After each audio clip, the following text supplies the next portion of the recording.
चलो welcome back after the break. अभी communication of performance बराबर, ये भी अपन ने वो एग्जाम्पल में लिख दिया है। Communication of proposal is complete when it comes to the knowledge of the person to whom it is meant. इसको भी अपन दो पॉइंट ऑफ व्यू से समझेंगे, from the point of view of the proposer मतलब offerer and the other point of view point of acceptor himself. Is this clear? ये जो अपन ने अभी एग्जाम्पल लिखा है ना, सेम चीज़ है। यहाँ पर वापस से इन लोग ने वो Carlill and carbolic smoke ball वाला कंपनी वाला ये करके रखा है, उसको तुम रीड कर देना शांति से। फिर रिवोकेशन, मैंने तुम लोग को एक ही एग्जाम्पल में communication of offer and acceptance of offer सिखाया है, साथ ही साथ रिवोकेशन वाले भी मैंने तुम लोग को सारे केसेस करवा दिए हैं। Is this clear? ये इधर पूरा एग्जाम्पल है, इसको तुम शांति से रीड कर सकते हो। अब जो नेक्स्ट इंपॉर्टेंट है ना, that is modes of revocation of offer. मतलब एक ऑफर को कैसे रिवोक, मतलब क्या, कैंसल या विड्रॉ। रिवोक मतलब क्या, कैंसल या विड्रॉ। तो या तो तुम क्या कर सकते हो, या तो नोटिस दे सकते हो।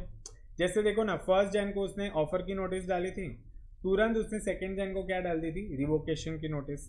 बाय लैप्स ऑफ टाइम, मुझे एक बात बताना, जैसे मैंने तुम लोग को बोला 31st was the due date, उसके बाद सारा सेल खत्म हो गया था, तो मतलब जब मैं फर्स्ट को जाऊंगा तो क्या मैं ऐसे बोल सकता हूँ चलो मुझे ऑफर एक्सेप्ट करना है, बोलो क्या बोलेंगे, ऑफर तो चली गई, क्योंकि टाइम फ्रेम था ना, कब तक था, 31st तक था। कब तक था, 31st। Is this clear? अच्छा, तुमने कोई कंडीशन फुलफिल नहीं की, तुमने क्या नहीं की, कोई कंडीशन फुलफिल नहीं की। जैसे देखो, A proposes to sell his house to be for 5 lakh provided B leases his land to A, तो ये क्या है, कंडीशन है बराबर। If B refuses to lease the land, तो कहने से ऑफर क्या हो जाती है, रिवोक हो जाती है ऑटोमेटिकली। फिर बाय डेथ और इंसैनिटी, मतलब कौन मर गया, जिसने ऑफर दिया था वो मर गया या तो वो पागल हो गया। बाय काउंटर ऑफर, एक जब काउंटर ऑफर्स होती है तो पहली वाली ऑफर क्या हो जाती है, रिवोक हो जाती है। अपन ने पढ़ा था ना, एक क्रॉस ऑफर मतलब सेम टाइम पे सेम ऑफर देना, काउंटर ऑफर मतलब कोई नया टर्म्स वाला ऑफर देना, तो पहला ऑफर क्या हो जाता है, रिवोक हो जाता है। By non acceptance of offer according to prescribe या यूजुअल मोड, ठीक है, प्रिस्क्राइब मोड में एक्सेप्ट नहीं किया तो भी क्या हो जाता है, ऑफर रिवोक हो जाता है। या by subsequent illegality. Is this clear? Notebook में हेडिंग दो, modes of revocation of offer, heading दो modes of revocation of offer. सबसे पहले लिखो बाय नोटिस ऑफ रिवोकेशन, सबसे पहले क्या लिखोगे, बाय नोटिस ऑफ रिवोकेशन।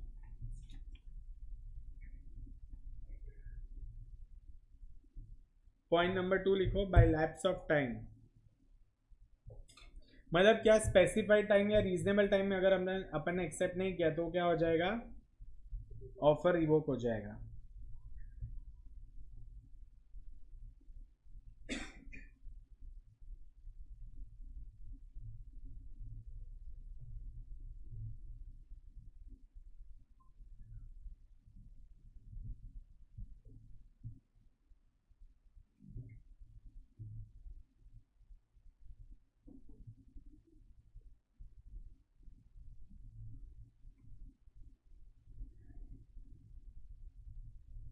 फिर बाय लैप्स ऑफ टाइम लिखा, उसके बाद लिखो bye non fulfilment of certain condition precedent.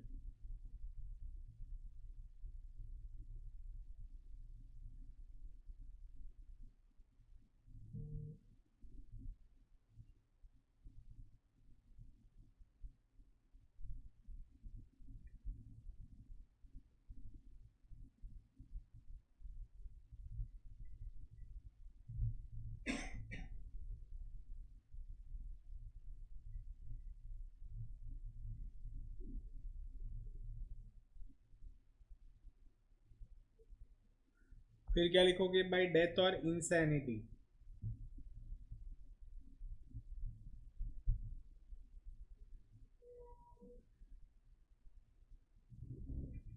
फिर क्या लिखोगे, बाय काउंटर ऑफर, तुमने लिख दिए सारे points. By non acceptance of offer according to prescribed या यूजुअल मोड, एंड लास्ट है बाय सब्सिक्वेंट इलीगैलिटी।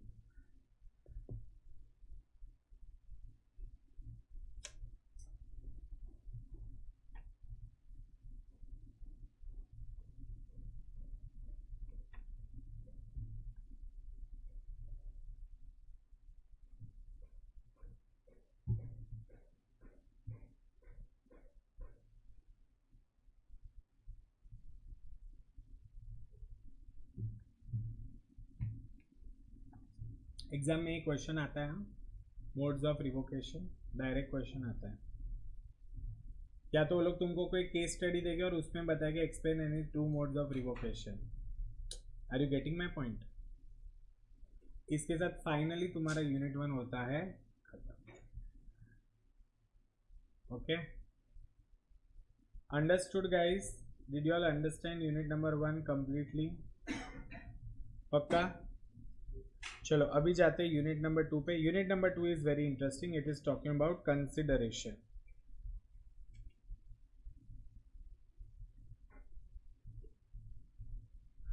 अब जब मैं बोलता हूँ ना कंसिडरेशन मतलब क्या होता है, what do you understand by the word consideration?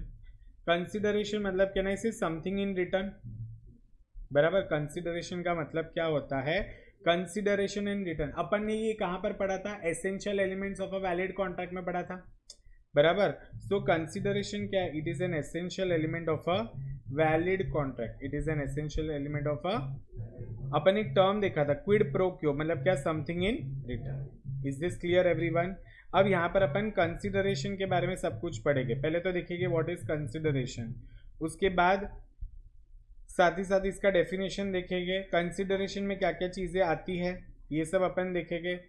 फिर लीगल रूल्स रिगार्डिंग कंसिडरेशन, क्या क्या रूल है वो अपन देखने वाले हैं कंसिडरेशन के रिलेटेड, ये सारे रूल्स हैं। फिर suit by a third party to a contract, कब वो एक थर्ड पार्टी केस कर सकता है वो अपन देखेंगे। एंड लास्ट क्या है? Validity of agreement without consideration. कभी कभी कुछ ऐसे अग्रीमेंट होते हैं जैसे out of love and affection वाले जो होते हैं, दैट इज विदाउट कंसिडरेशन। ये सब अपन देखें कि छोटा सा यूनिट है, ठीक है। चलो फटाफट पहले लिखो डेफिनेशन ऑफ कंसिडरेशन, हेडिंग दो डेफिनेशन ऑफ कंसिडरेशन।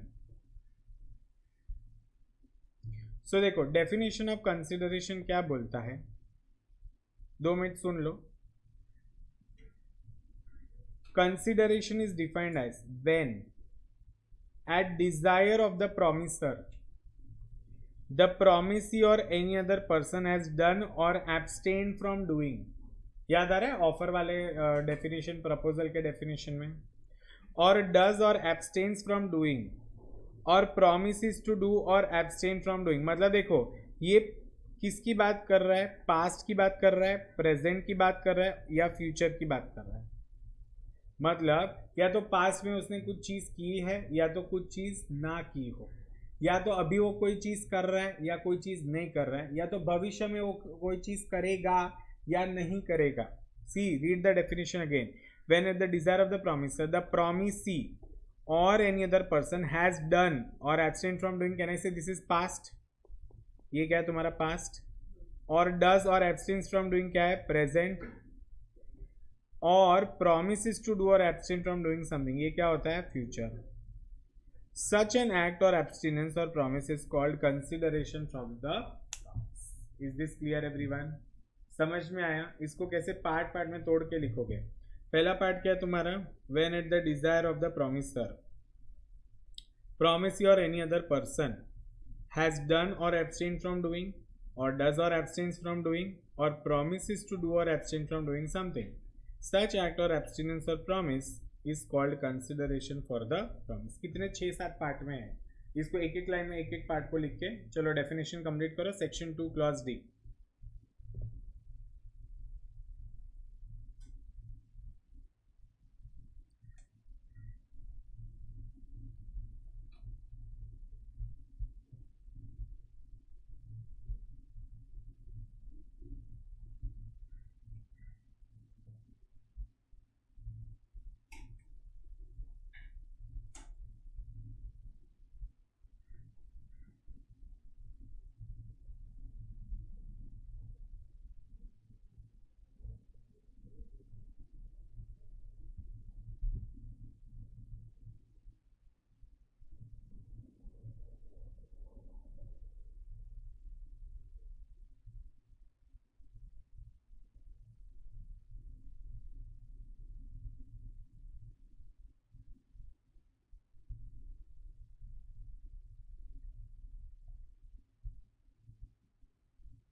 लिखा है डेफिनेशन। अच्छा, इस डेफिनेशन से क्या समझ में आता है कि कंसीडरेशन मतलब जरूरी नहीं कि हमेशा वो पैसा ही हो, कोई काम करना भी कंसीडरेशन होता है, कोई काम ना करना भी कंसीडरेशन होता है। तो देखो कंसीडरेशन क्या है, it is an act of doing something. It is consideration is also abstinence, मतलब क्या, एब्सटेन फ्रॉम डूइंग समथिंग, ठीक है। फिर साथ ही साथ क्या बोलते हैं, consideration must be eight the desire of promisor, मतलब प्रॉमिसर जो ऑफर दे रहा है उसके हिसाब से कंसीडरेशन होना चाहिए ना। जैसे मैं इसको बोल रहा हूँ कि मैं तुझे एक गाड़ी देता हूँ, सपोज मैंने सॉन्ग को बोला I give you my car for 2 lakhs, so that 2 lakhs is the price, that is the consideration. वो मेरे हिसाब से होना चाहिए ना, वो खरीद रहा है ना, इज द एक्सेप्टर, उसके हिसाब से कंसिडरेशन नहीं होता। कंसिडरेशन में move from promise your any other person, so हम बोलेगा देखो मैं नहीं मेरे पापा देंगे, बराबर, तो वो प्रॉमिस के बदले कोई दूसरा पर्सन भी दे सकता है। एंड कंसिडरेशन में भी पास्ट, प्रेजेंट और फ्यूचर। ये 5 क्या है, ये 5 के 5 एसेंशियल्स ऑफ अ कंसिडरेशन है। इसको लिखो, 5 पॉइंट लिखो, 5 के 5 हेड पॉइंट लिखो, और ये 4 एग्जाम्पल्स रीड करो। मैं तुम लोग को 2 मिनट का टाइम देता हूँ। तुमको क्या करना है, सिर्फ ये 5 पॉइंट लिखने हैं और एग्जाम्पल्स को रीड करो।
हो गया।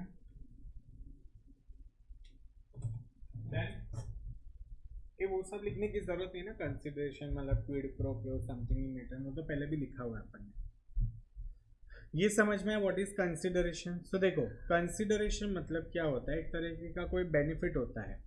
सो it is equal to promise या performance that parties exchange with each other. मतलब क्या, मैंने उसको गाड़ी दे दिया, ठीक है, मतलब अब रिटर्न में मुझे क्या देगा, पैसा देगा।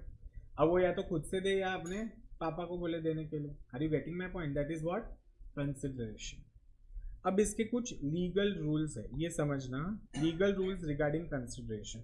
सबसे पहला क्या बोला है, consideration must move at the desire of promisor. मतलब क्या, consideration must be offered by promisor और third party at the desire और request of the promisor. Is this clear? This implies return element of consideration. जैसे contract of marriage in consideration of promise of settlement is enforceable. An act done at the desire of third party is not the consideration. क्योंकि देखो it must move at the desire of promiser. मैं जैसे बोलूंगा वैसे होना चाहिए ना consideration.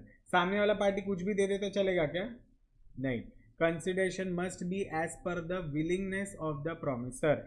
Example देखो, दुर्गा प्रसाद वर्सेस बलदेव, ठीक है, यहाँ पर क्या हुआ था, defendant promise to pay to plaintiff a certain commission on articles which would be sold through their agency in a market। मतलब उसको कमीशन देने वाला था।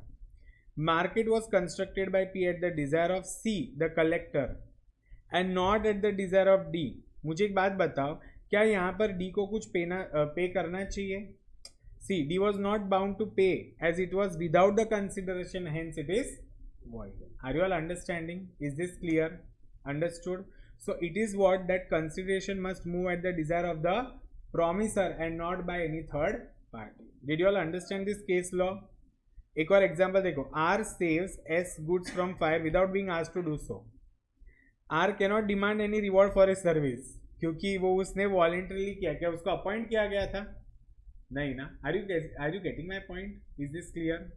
अच्छा, कंसिडरेशन में मूव फ्रॉम प्रॉमिसी और एनी अदर पर्सन। मतलब प्रॉमिसी खुद कंसिडरेशन दे या कोई थर्ड पार्टी दे, वो चलता है। Is this clear? जैसे देखो एग्जाम्पल देखो, ये चिन्नैया वर्सेस रामैया का केस लो है ये example. An old lady made a gift of her property to her daughter. एक लेडी ने अपनी डॉटर को गिफ्ट में एक प्रॉपर्टी दे दी with the direction to pay certain sum of money to maternal uncle. मतलब उसके ये जो ओल्ड लेडी है ना, उसके भाई को कुछ पैसा देने का था by way of annuity. Annuity पता है ना, series of payment. On the same day, the daughter executed a writing in favor of brother, agreeing to pay annuity. The daughter did not, however, pay the annuity, and the uncle sued to recover it. It was held that there was sufficient consideration for the uncle to recover the money from the daughter, क्योंकि उसकी mummy ने किसको दिया था transfer? अरे daughter को बोला था ना, वो ओल्ड लेडी ने किसको बोला था? अपनी डॉटर को, जिसके नाम उसने सारी प्रॉपर्टी दे दी थी, उसने बोला था तेरे अंकल को ये तू पैसा दे देना। तो अंकल किसको पकड़ सकता है? द लेडी को, मतलब वो डॉटर को पकड़ सकता है, लेडी को नहीं। किसको पकड़ेगा वो? डॉटर को। Is this clear everyone? Understood? ये है चिन्नैया वर्सेस रामैया का केस लॉ। अब तक मैंने तुम लोग को 2 पॉइंट पढ़ा है। लीगल रूल रिगार्डिंग कंसिडरेशन, मतलब पहला it must move at the desire of the promisor. दूसरा क्या बोला है? It may move from promisee और एनी अदर पर्सन। तीसरा क्या बोला? एग्जीक्यूटेड, मतलब पास्ट में, या executory consideration. Is this clear? जैसे देखो, mister A pays 5000 to B, तो उसने पे कर दिया, and B promises to deliver him a certain quantity of wheat within a month. मतलब यहाँ पर कंसिडरेशन दे दिया है ना, बराबर। In this case A pays the amount where B merely takes a promise. Are you understanding? Therefore A का जो कंसिडरेशन है उसको एग्जीक्यूटेड बोलते हैं और बी का एग्जीक्यूटरी बोलते हैं। देखो बड़ा ही कॉमन सेंस है, कंसिडरेशन एग्जीक्यूटेड भी हो सकता है या एग्जीक्यूटरी भी हो सकता है। जैसे मैंने सोहम को गाड़ी दे दी तो माइन बिकम्स एग्जीक्यूटेड, एंड वो मुझे बोला कि मैं आपको 10 दिन के बाद पैसा दूंगा, तो उसका क्या हो जाएगा? Executory. Executed is past, executory is future. Is this clear? ये होता है पास्ट और ये होता है future. Are you all understanding? चौथा क्या बोला है? कंसिडरेशन में भी पास्ट, प्रेजेंट और फ्यूचर, कोई भी चीज हो सकता है, पास्ट में किया हुआ, प्रेजेंट में हो रहा हुआ या फ्यूचर में। ये तो अपन ने डेफिनेशन में देख लिया। Need not be adequate. Adequate का मतलब क्या होता है? ठीक है, जैसे कि एग्जांपल देते हैं कि सपोज ये जो अपना है हर्ष, हर्ष ना, हाँ, तो हर्ष ने क्या किया कि मुझे बोला कि सर मेरा ना गोवा का एक बंगलो है, वो मैं आपको देता हूँ, ठीक है, गिफ्ट में देता हूँ। मैंने बोला नहीं नहीं यार, गिफ्ट गिफ्ट नहीं, से अच्छा नहीं लगता है। मैंने बोला थोड़ा तो पैसा ले लो। बोलता है देखो गोवा में बंगलो है 1 करोड़ का आता है, ये महंगा है, महंगा है, कितने का है? अरे क्या पूरा जागीर नहीं खरीदना है, छोटा सा बंगलो चाहिए, 4-5 करोड़ का आता है, बहुत महंगा है रे गोवा। तो सपोज 5 करोड़ का बंगलो है, बोलता है मैं बोला नहीं मैं तेरे को 5 करोड़ दे देता हूँ, ये बोलता है नहीं नहीं आप मेरे सर हो ये वो। अब एक काम करो, आप सिर्फ 1 करोड़ दो। 1 करोड़ और 5 करोड़ फर्क है ना। क्या वो एडिक्वेट कंसिडरेशन था? नहीं, फिर भी कंसिडरेशन तो था ना। सो इसलिए क्या बोला है, कंसिडरेशन होना चाहिए, जरूरी नहीं कि वो एडिक्वेट होना चाहिए, या जरूरी नहीं कि वो अप्रोक्सीमेटली इक्वल ही होना चाहिए। Are you understanding? देखो जैसे एग्जांपल देखो, X promises to sell a house worth 60 lakhs for 10 lakhs only. Consideration है या नहीं है। बट क्या मुझे एक बात बताओ, ये कम कंसिडरेशन की वजह से क्या ट्रांजैक्शन वॉइड हो जाता है? नहीं होता।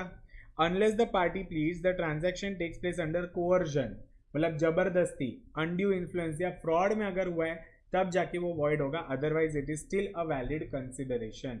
तो कंसिडरेशन मतलब जरूरी नहीं कि वो एडिक्वेट होना चाहिए, कंसिडरेशन होना चाहिए कितना भी हो। सपोज ये बोलता है ठीक है आप मुझे सिर्फ 5 लाख दे दो, मैं आपको 5 करोड़ का बंगलो दे देता हूँ, still it is a consideration. Are you getting my point? But suppose मैंने उसके ऊपर ना अनड्यू इन्फ्लुएंस लगा, मैंने बोला देख अगर तूने मुझे 5 लाख में बंगलो नहीं दिया 5 करोड़ का, ठीक है, तो तू फेल हो जाएगा, एग्जाम्पल है, ठीक है। तो ये क्या है, अनड्यू इन्फ्लुएंस है। या मैंने उसको उसको किडनैप कर दिया, तो उसके पापा ने बेचारे वो दबाव में आके वो मांगते हैं ना फिरौती, ठीक है, तो किडनैपर हूँ मैं, तो मैं उसके पापा ने जबरदस्ती वो उनका 5 करोड़ का बंगलो मेरे को दे दिया 5 लाख रुपए में। तो कहना है in such case it is a voidable contract, ठीक है।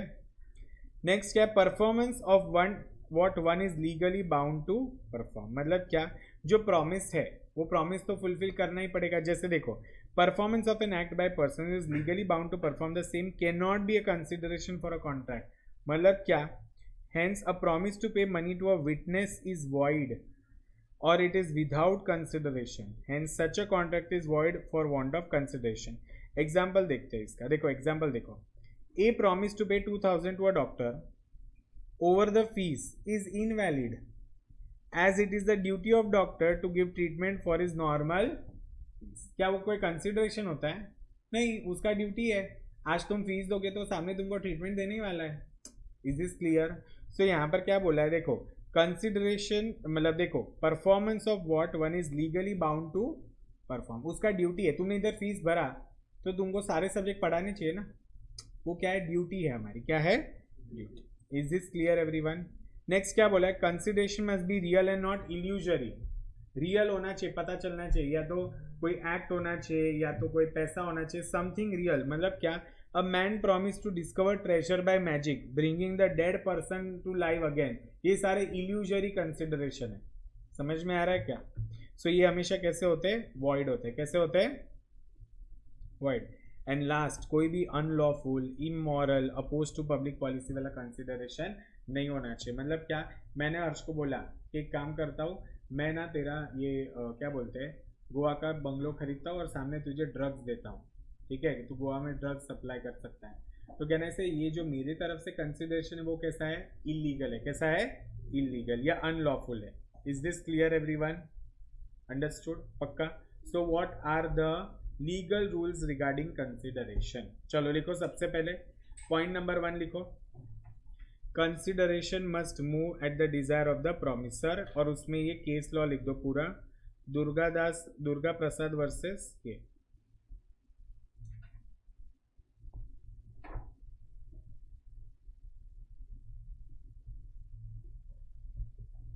अभी थोड़ा सिंपल लग रहा है ना, क्योंकि तुम लोग ने बहुत सारा कॉन्ट्रैक्ट वगैरह सब पढ़ लिया है। So now you guys might be finding this simple. Is it simple, the consideration part?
Person वाला केस समझा तुम लोग को? डिजायर ऑफ प्रॉमिसर होना चाहिए ना। सी ने जो मार्केट कंस्ट्रक्ट किया वो तो सी कलेक्टर के डिजायर के हिसाब से हुआ, तो बी उसको भी पैसा दे, बराबर है नहीं? क्योंकि सी ने हाँ, पी ने क्या किया, पी ने सी के अकॉर्डिंगली सारा काम किया, दुर्गा प्रसाद को तो कंसिडर ही नहीं किया।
क्या रहे फोन में क्या क्या दिखा?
सेकंड वाला लिखो, ये केस लॉ हो गया लिख के।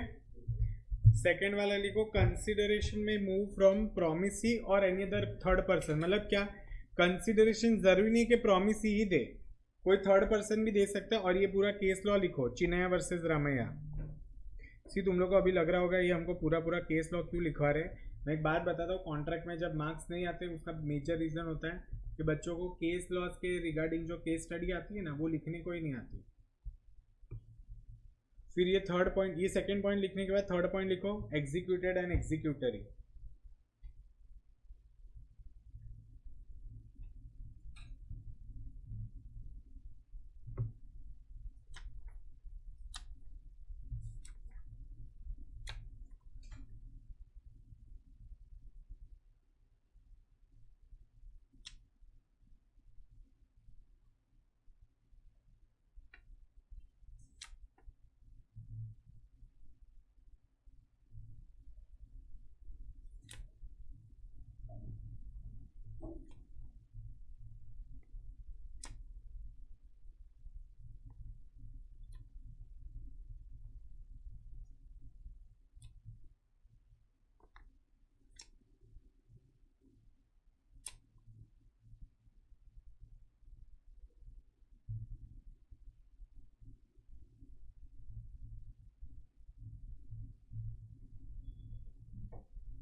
चिन्मया वर्सेस रामया समझा?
चलो ये हो गया.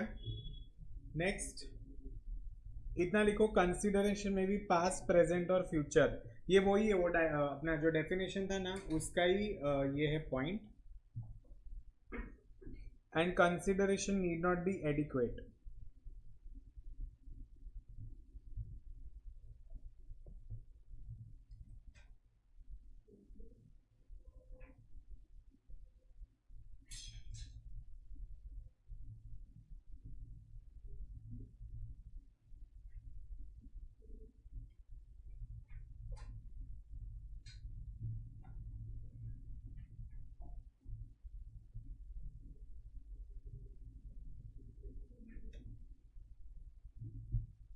Consideration may be past, present or future. Consideration need not be adequate.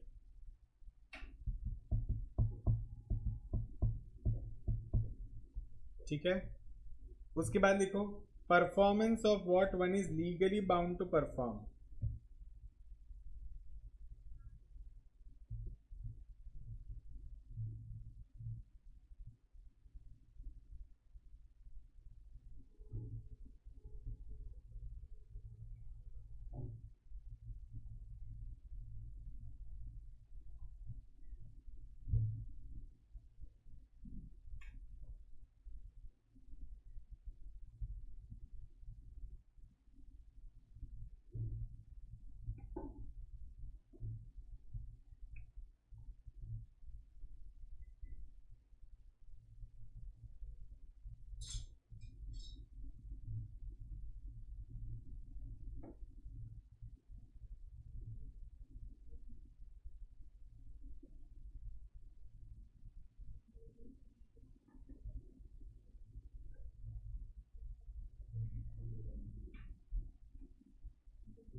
ठीक है, ये हो गया.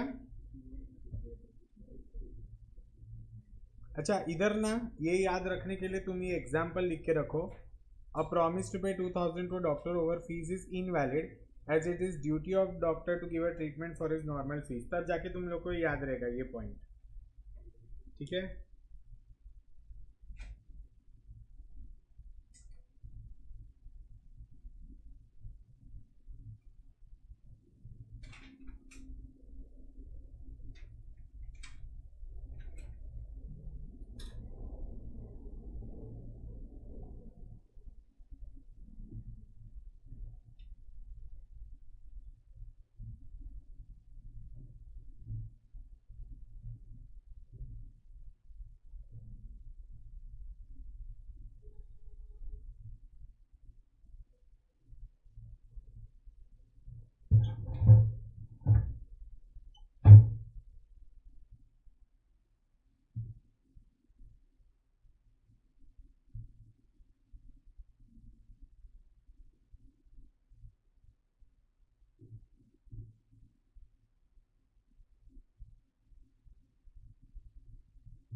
फिर कंसिडरेशन लास्ट के 2 points, must be real and not illusory and must be not unlawful, immoral and oppose to public policy.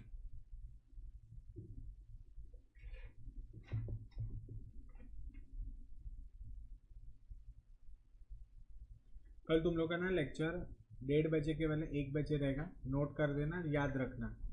Sir अगर भूल गए ना इधर टाइम टेबल में डालने को तो भी याद रखना, कल 1 बजे है। कितने बजे?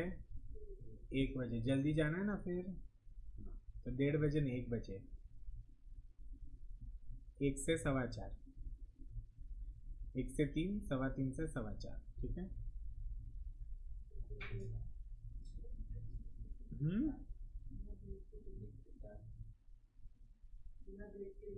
चलेगा तुम लोग को? आई डोंट माइंड, वैसे कर लेंगे, ठीक है? ये हो गया तुम लोग का, समझ में आया ना? These are legal conditions for consideration. समझ में आया? आगे बढ़े। कितने टोटल? 8 रूल्स है of legal rules for consideration. Now the next is, सुनो, बीच में जो suit by third party to contract है ना, वो अभी मैं फिलहाल स्किप कर रहा हूं। अपन आगे बढ़ रहे, validity of an agreement without consideration. तो जनरली क्या होता है, सुनो, अगर कंसिडरेशन नहीं है तो जनरली अग्रीमेंट को वॉइड माना जाता है। क्या माना जाता है? बट क्योंकि देखो क्या बोला है कि देखो, consideration, agreement made without consideration is void, but in every valid contract consideration is very important. A contract may be only enforceable when consideration is there, but कुछ इसके exceptions है कि यहाँ पर कुछ ऐसे cases है जहाँ पर without consideration भी valid contract होता है। क्या बोला मैंने? without consideration भी valid and enforceable माना जाएगा। मतलब नॉर्मली कैसा होता है, नो कंसिडरेशन नो कॉन्ट्रैक्ट, ये उसके एक्सेप्शन है। ये उसके क्या है? सबसे पहले बोला है out of natural love and affection. मतलब क्या? इसके कुछ कंडीशन है। It must be out of natural love and affection between the parties. फिर parties must stand in near relationship to each other, एक दूसरे से क्लोज होने चाहिए। Must be in writing and must also be registered under the law. जैसे देखो, husband and wife का जो अग्रीमेंट होता है, ठीक है, between the parties in a near relation, ये वो वाले सोशल अग्रीमेंट्स नहीं है। सोशल अग्रीमेंट्स अलग होते हैं। नेचुरल लव एंड अफेक्शन के जो भी अग्रीमेंट्स होते हैं, okay, which is enforceable even without consideration. Example देखना, a husband by registered agreement promise to pay his earnings to his wife, held that the agreement though without consideration was still valid. तो ये तो consideration है, social agreements नहीं है। Out of natural love and affection, A promises to give his newly wedded daughter-in-law a gold necklace of 5 lakh. तो A ने ये promise किया है in writing and signed it and registered, तो कहने से ये एग्रीमेंट क्या हो जाएगा? वैलिड। समझ में आया? तो जब भी नेचुरल लव एंड अफेक्शन रहेगा तो ये 4 कंडीशन होनी चाहिए। सबसे पहला कंडीशन कि वो नेचुरल लव एंड अफेक्शन में होना चाहिए, ये लोग नियर रिलेशनशिप में होना चाहिए, must be in writing and must be registered. Suppose अगर रजिस्टर्ड नहीं है तो क्या वो केस कर पाएंगे? नहीं। रजिस्टर्ड होगा तो ही वो एनफोर्सेबल होगा। Are you getting my point? Suppose writing में नहीं है तो क्या वो एनफोर्सेबल कर पाएंगे? नहीं कर पाएंगे। राइटिंग में होना बड़ा ही जरूरी है, ठीक है। नेक्स्ट क्या है? Compensation for past voluntary service. मतलब क्या कि अ प्रॉमिस टू कॉम्पेंसेट। मुझे एक बात बताओ कि जो लोग ऑफिस में जाते हैं उनको जब पेंशन मिलता है, ठीक है, तो पेंशन में सामने वो लोग को, मतलब रिटायर होने के बाद जब पेंशन आता है तो उनको ऐसे बोलते हैं चलो ऑफिस में आके काम करो, ऐसे बोलते हैं क्या? नहीं। सो क्या है? अ प्रॉमिस टू कॉम्पेंसेट होल्डली और in part a person has already voluntarily done something for the promiser. अब उन लोग ने इतने साल काम किया तो इसलिए उनको क्या मिल रहा है? ये पेंशन मिल रहा है, बराबर। सो ये पास्ट वॉलंटरी सर्विसेज का है।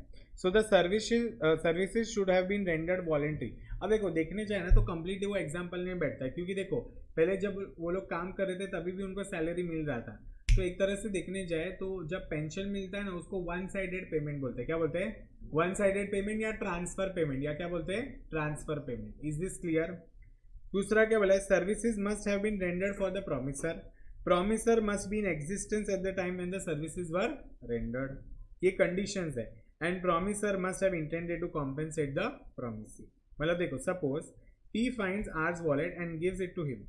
R ने प्रॉमिस किया है वो P को 10,000 देगा. Can I say this is a valid contract? Are you getting my point? एक और example. Mr. X helped his nephew Y to fight a case in the court of law using his knowledge and intellect. अब Y जब case जीत गया, he promised Mr. X to pay 10,000. कहने से ये भी क्या हो जाएगा एक तरह से वैलिड कॉन्ट्रैक्ट, क्योंकि पास्ट में कुछ वॉलंटरी सर्विसेज थी, उसके लिए इन्होंने क्या बोला है कि ये लोग क्या देंगे, कॉम्पेंसेशन देंगे. Are you getting my point? फिर क्या बोला है, promise to pay time barred debt. याद करो, टाइम बार्ड डेट मतलब जिसको 3 साल हो चुके हैं, उसके बाद जब वो क्या देता है, डेट का पेमेंट करता है, तो क्या उसको वापस से कुछ रिटर्न में देना पड़ता है? नहीं. सो देखो, A is indebted to C for 60,000 but the debt is barred by limitation act. तब क्या करता है, A signs a return promise now to pay 50,000 in final settlement of his debt. तो मुझे एक बात बताओ, this is a contract without consideration but can be enforceable only for 50,000. उसने प्रॉमिस कितने का किया है, 50,000 का, not of 60,000. Are you getting my point? एक टाइम बार्ड डेट मतलब क्या, वो टाइम के बाद तुम उसके ऊपर कोई भी लीगल एक्शन नहीं ले सकते. तो अब अगर वो सामने से 50,000 देने आ रहा है तो तुम उसको ये नहीं बोल सकते नहीं नहीं मैं तेरे पे केस करेगा 60,000 वाला. वो तो लैप्स हो गया, वो तो क्या हो गया, लैप्स. Is this clear? फिर नेक्स्ट है एजेंसी. एजेंसी मतलब क्या कि कभी भी अगर तुम कोई भी एजेंसी खोलते हो तो उसके लिए तुमको कोई भी नेसेसरी मतलब कंसिडरेशन देने की जरूरत नहीं. Are you understanding? सिर्फ एजेंसी खोला ना, तो एजेंसी या किसी को एजेंट बनाया तो जरूरी नहीं है कि तुमको तुरंत उसको कंसिडरेशन देना चाहिए. Completed gift. कंप्लीटेड गिफ्ट का मतलब क्या होता है, ध्यान से सुनना. In case of completed gift the rule of no consideration no contract does not apply. मतलब क्या कि nothing in this section shall affect the validity as between the donor and the donee of any gift actually made. एक gift का मतलब क्या होता है भाई, गिफ्ट तुम मेरे बर्थडे पे आए, ठीक है, तुमने मुझे गिफ्ट दिया, जरूरी है कि मैं भी तुमको रिटर्न में गिफ्ट दूं? नहीं. So it does not require consideration. Next is bailment. Bailment का मतलब क्या होता है, ध्यान से सुनना, ठीक है. बेलमेंट मतलब एक तरह से वो रखवाली कर रहा है. सुनो, mister A hand over the keys of his godown to mister Y, ठीक है, and mister Y had deposited his goods in the same.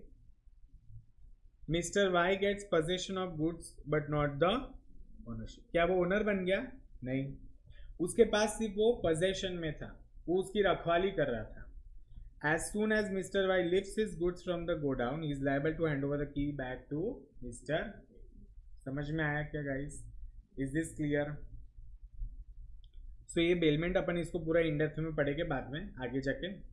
फिर 7वां पॉइंट क्या बोलता है, चैरिटी. चैरिटी मतलब क्या, अगर प्रॉमिसी अंडरटेक करता है कोई भी liability of the promisor to the person to contribute to charity, there shall be a contract which will be valid. इसका मतलब क्या होता है, सुनना ध्यान से. चैरिटी का एक बेसिक एग्जांपल समझो कि सपोज आदित्य बोलता है कि सर आप एक काम करो, आप ना मुझे बुक्स डोनेट कर दो, ठीक है. तो ये क्या हो जाएगा, एक तरह से चैरिटी. मैं उसको ऐसे बोलूंगा क्या, एक काम कर मेरे घर पे झाड़ू पोछा करने आ जा, या मेरा एक काम कर दे, या मेरे नोट्स बना दे. I can not say like that. Charity is what, charity is a kind of a donation kind of a thing. तो उसमें कुछ भी रिटर्न में कंसिडरेशन होने की जरूरत नहीं है. सी एग्जाम्पल देखना. मिस्टर जी प्रॉमिस मिस्टर के the secretary of committee of temple. Temple में तुम कोई भी डोनेशन देते हो, चैरिटी वगैरह देते हो, तो भगवान को ऐसे बोलते हो चलो अभी आप भी मेरे को मर्सिडीज BMW दो. You can not say like that. Are you getting it? So renovation के लिए 1 लाख रुपए चैरिटी का दिया. So on the faith of his promise secretary has incurred some cost of renovation. अब now secretary can claim from mister G even if the contract was without consideration. Is this clear? तो charity वाले cases में consideration होने की जरूरत नहीं है. Okay, तो दीज आर द 7 केसेस जहां पर क्या होता है, validity of an agreement is without consideration. ठीक है, सुनो ये तुम होमवर्क में लिखो, ठीक है. इसमें बस तुम लोग को क्या करना है, नेचुरल लव एंड अफेक्शन है तो इसके ये 4 कंडीशन लिखोगे, ठीक है. इधर कोई भी केस लॉ नहीं है. सो देखो पहले तुम ये लिखोगे और इसके 4 कंडीशन लिखोगे. फिर compensation for past voluntary actions में भी उसके 4 कंडीशन, तो ये 4 कंडीशन लिख दोगे. बाकी में तो कुछ लिखने की जरूरत नहीं, सिर्फ हेड पॉइंट्स लिख देना. Is this clear everyone? Here there is no case law. इधर ये जो है Kedarnath versus Mohammed, but it is not important. ठीक है, समझ में आया क्या? अंडरस्टूड? अभी ये तुम्हारा होमवर्क रहेगा. अभी जो मैं करवा रहा हूं ना, नेक्स्ट इंपॉर्टेंट चीज है, सुनना ध्यान से. Suit by a third party to a contract. Suit मतलब क्या होता है, केस. सूट मतलब क्या होता है? केस। मुझे एक बात बताओ कि though the Indian contract act the consideration for an agreement may proceed from third party. अपन ने क्या देखा? Consideration can come from the promisee और any other third party. The third party can not sue on contract. Third party का क्या लेना देना? Consideration भले थर्ड पार्टी से आता है, can he sue on the contract? नहीं। अरे जो पार्टी टू द कॉन्ट्रैक्ट है वही एक दूसरे के ऊपर केस कर सकते हैं ना। थर्ड पार्टी वो क्यों बीच में आ रहा है? जैसे सपोज दो सत्यम के बीच में झगड़ा हो रहा है, उसमें सोहम जाता है, वो क्या बोलेगा? तू तेरा काम करना। यस और no? Can he sue any other party? No. Third party का कोई भी लेना देना नहीं है। But the concept of stranger to consideration is valid and is different from stranger to contract. सुनना ध्यान से। एक होता है स्ट्रेंजर टू कॉन्ट्रैक्ट, उसमें वो इनवैलिड होता है, बट स्ट्रेंजर टू कंसिडरेशन में वैलिड है। कैसे वैलिड है वो अपन यहाँ पर देखेंगे। एग्जाम्पल देखो, P who is indebted to Q, मतलब P को क्या करना है? Q को कुछ सामान देना है, मतलब पैसा देना है। Sells his property to R, P ने क्या किया? अपनी प्रॉपर्टी R को बेच दी एंड R प्रॉमिस करता है कि he is going to pay off the debt amount to Q। ठीक है, R प्रॉमिस करता है। देखो तीन पार्टी है, P, Q और R। P को किसको पैसा देना बाकी है? Q को। बट P ने अपना प्रॉपर्टी किसको बेच दिया? R। अब R बोलता है कि मैं Q को पैसा दे दूंगा।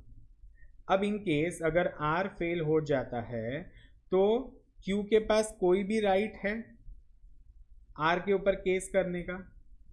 नहीं ना, क्योंकि Q तो किससे वसूल करेगा? P से।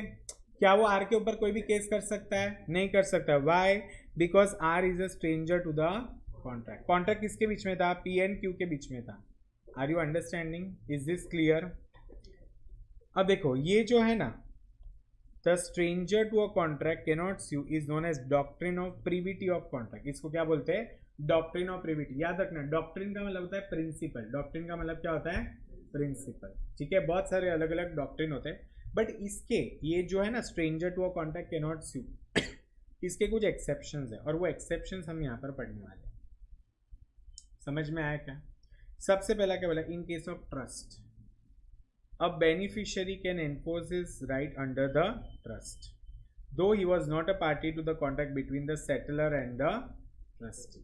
ट्रस्ट मतलब भरोसा नहीं है, ट्रस्ट मतलब एक ट्रस्ट इंस्टीट्यूशन। ठीक है, फिर इन case of a family settlement, family settlement मतलब क्या? देखो दो भाई है एक्स एंड वाई, उन्होंने अग्री किया है कि वो लोग अलाउंस देंगे। अलाउंस मतलब मम्मी को हाथ खर्च देंगे हर महीने 20,000 on partition of joint properties. Joint property का बंटवारा हो गया, अब वो लोग क्या करेंगे? 20,000 मम्मी को देंगे। But later they denied to abide by it. बाद में लोग क्या बोले? छी हम लोग तो नहीं देगा, हमारे पास पैसा नहीं, ऐसा कुछ तो किया। Held their mother although stranger to a contract, क्योंकि बंटवारा किसके बीच में होता है? एक्स और वाई के बीच में। शी कैन एक्वायर और she can require their sons for such allowance in the court of, वो उन दोनों पे केस कर सकती। क्यों? Because she is party to consideration. She is third party to the consideration, not third party to the contract. Are you getting my point? Is this clear? फिर in case of certain marriage contracts या agreements, ठीक है, इसका भी बढ़िया example है। Mr. X wife deserted him for ill treating her, मतलब उसको छोड़ के चली गई। ठीक है, Mr. X promises wife father, Mr. Puri, पूरी उसका वाइफ का पप्पा है, ससुर, that he will treat her properly or else pay her monthly allowance. But she was again ill treated by her husband. मतलब वो ससुराल गई थी, वापस उसके साथ खराब व्यवहार किया। Held she has all right to sue Mr. X against the contract between Mr. X and Puri, even though she was a stranger to the contract. Is this clear? But can I say she was a third party to the consideration? So she was not a stranger to the consideration. Ultimately पैसा किसको मिलने वाला था? Wife को मिलने वाला था। तो भले ही दामाद और ससुर के बीच में कॉन्ट्रैक्ट हुआ हो, वो एक्स के ऊपर, उसके हस्बैंड के ऊपर केस कर सकती है। फिर नेक्स्ट क्या बोला? In case of assignment of a contract. What do you mean by assignment of a contract? ध्यान से सुनना। Mister Ankit Sharma has assigned his insurance policy to his son, मतलब अब पॉलिसी किसके हाथ में? सन के हाथ में। तो वो कहने से वो क्लेम कर सकता है even if he is not a party to the contract. Are you understanding? क्योंकि असाइन किया ना, ऑफिशियली असाइन किया है। अरे मुझे एक बात बताओ, जैसे बैंक में सपोज तुम हो, तुम मेन अकाउंट होल्डर हो और तुम्हारा नॉमिनी है। जब कभी अगर suppose holder main account holder नहीं होता है तो कहने से नॉमिनी या सेकेंड अकाउंट होल्डर भी चेक पे साइन कर सकता है। सपोज मेन अकाउंट होल्डर ही मर गया, सपोज तुम मर गए, ठीक है, तो वो सारा का सारा पैसा किसको मिलेगा, तुम्हारे नॉमिनी को मिलेगा। इसीलिए तो नॉमिनी वाला सिस्टम होता है ना। तो यहाँ पर क्या कर रहा है, क्या किया है, असाइनमेंट ऑफ कॉन्ट्रैक्ट किया है। When the benefit under a contract has been assigned, the assignee can enforce the contract, but such assignment should not involve any personal. जो सिर्फ मिस्टर शर्मा ही कर सकते थे, ऐसा काम वो किसी को असाइन नहीं कर सकते।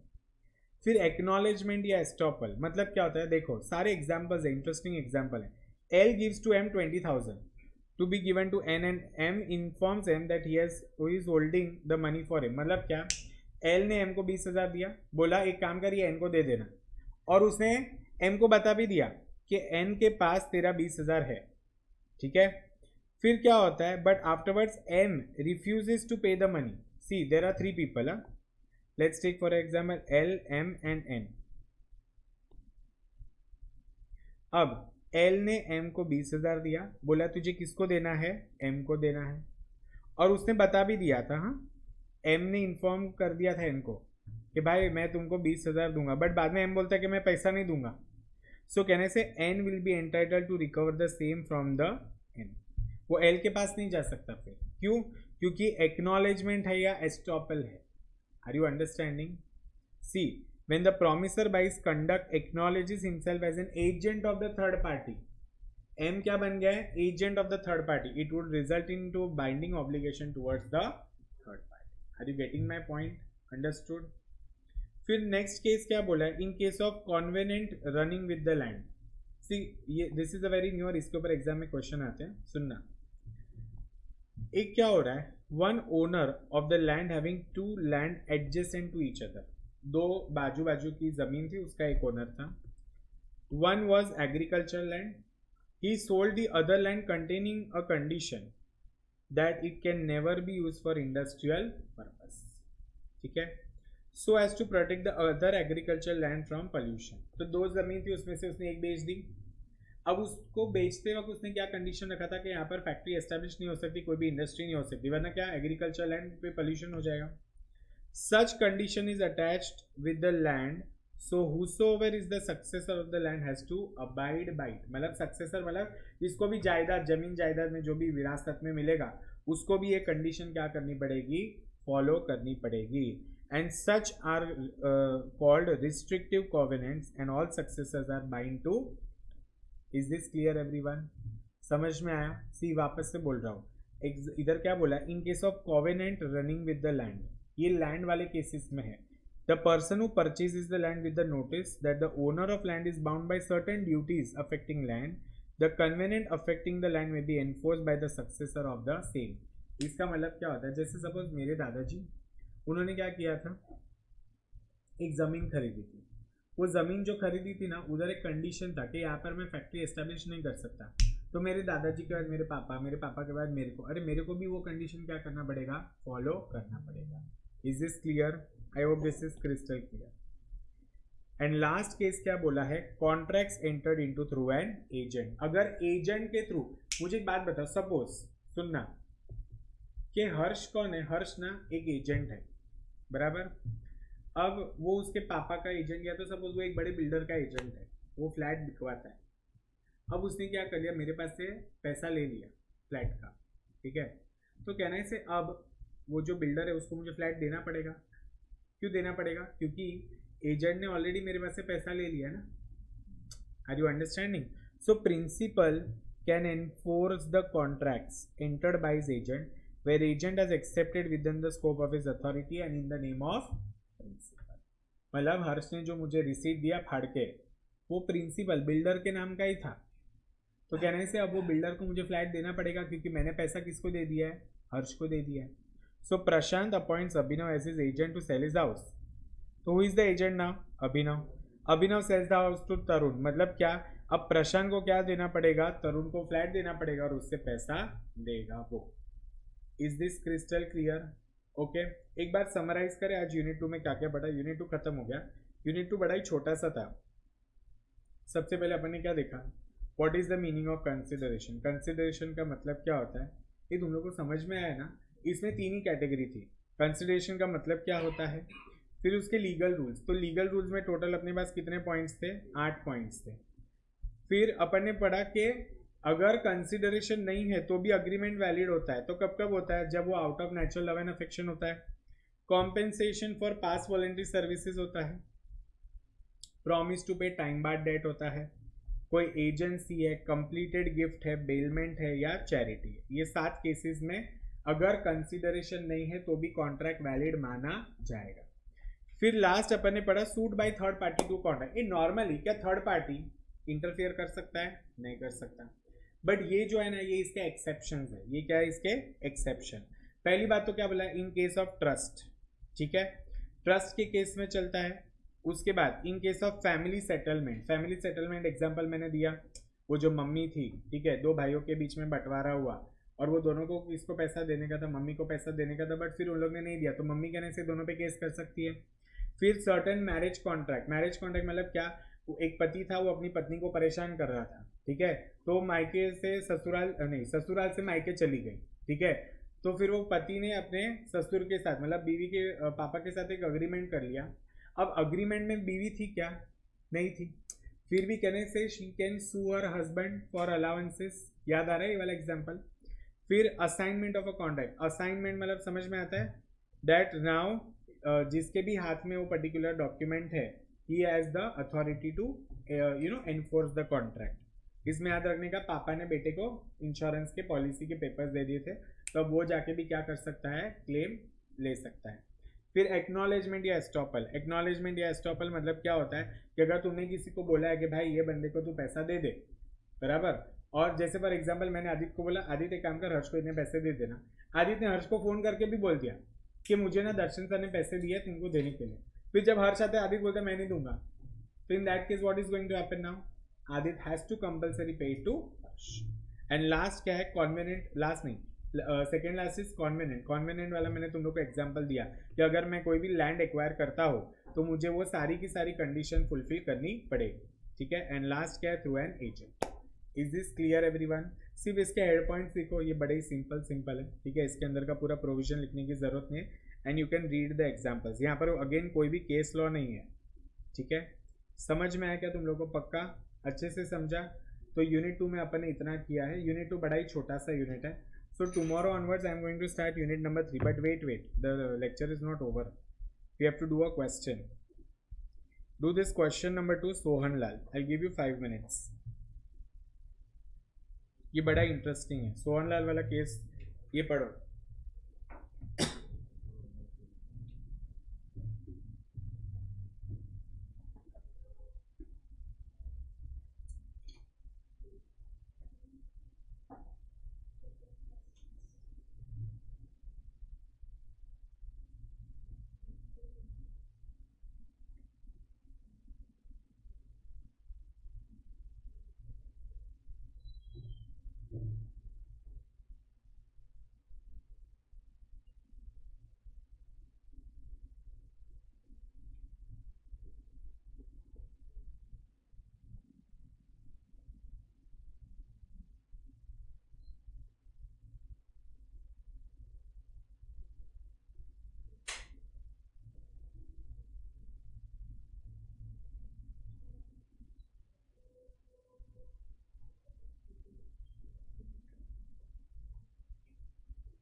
क्या है इसमें?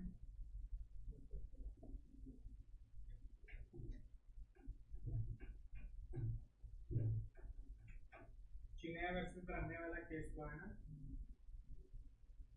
तो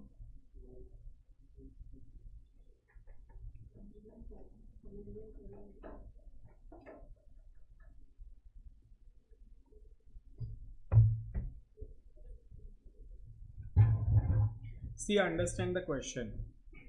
Mr. Sohan Lal sold 10 sold 10 acres of his agricultural land to Mr. Mohan Lal on 25th September for 25 lakhs. The property papers mention a condition.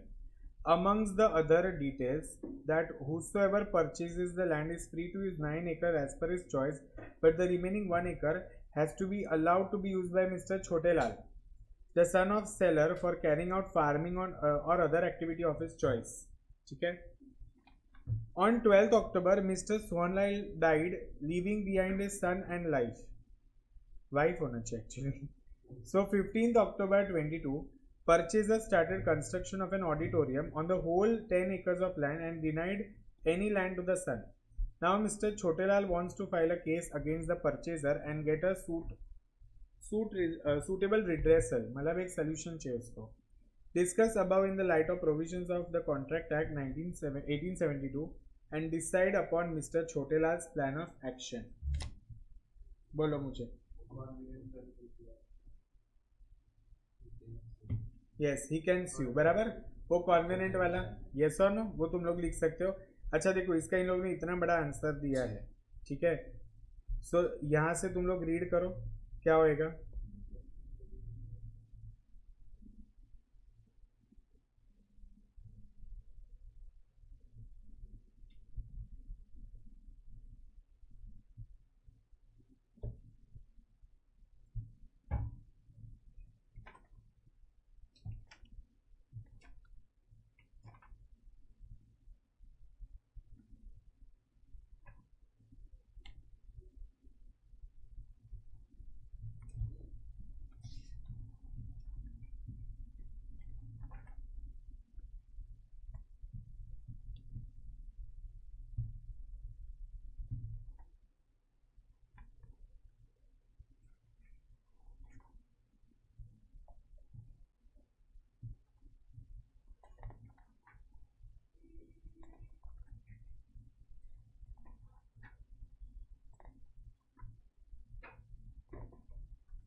पढ़ा क्या सर. अभी बस छोड़ दो. हमसे नहीं होता है.